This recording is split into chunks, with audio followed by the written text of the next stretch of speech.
Hi everyone, I'm Christian Pilon. I'm the Regional Superintendent for Club Link in the Eastern Ontario and Quebec region.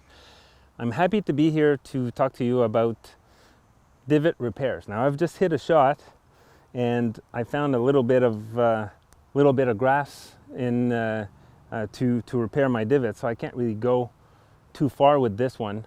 And really the overarching principle in divot repair is if you can really hold it, then you should replace it.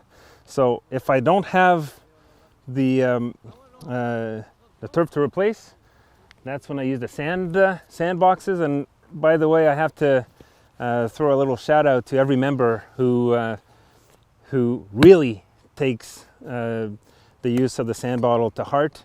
It's making a big difference on our course, and with this video we're hoping that more people will use it, and will use it correctly. So in my divot, I'm going to make sure to put some sand at the bottom. You do not want to make a big bubble, because all this sand will be caught by the mower and will make a mess. So you put a little bit of a amount in there, and then make sure to tap it to make a flat surface.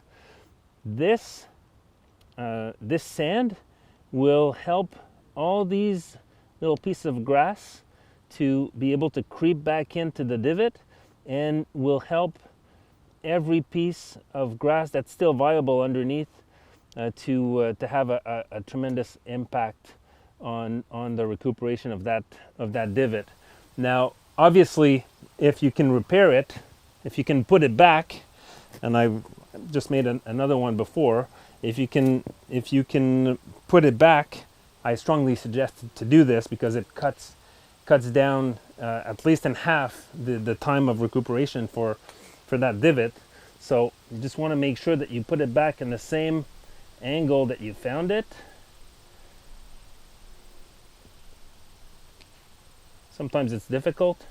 You just want to make sure that it's put back in the same area. You want to tap it down, tap it in, and then if there's still some little parts left on this side, you just tap it back down. A divot with sand will take over 21 days to recuperate. If there's nothing, then it's going to take forever to heal, and doing your part for your golf course will definitely continue to go a long way. Till next time, thank you and have a great day.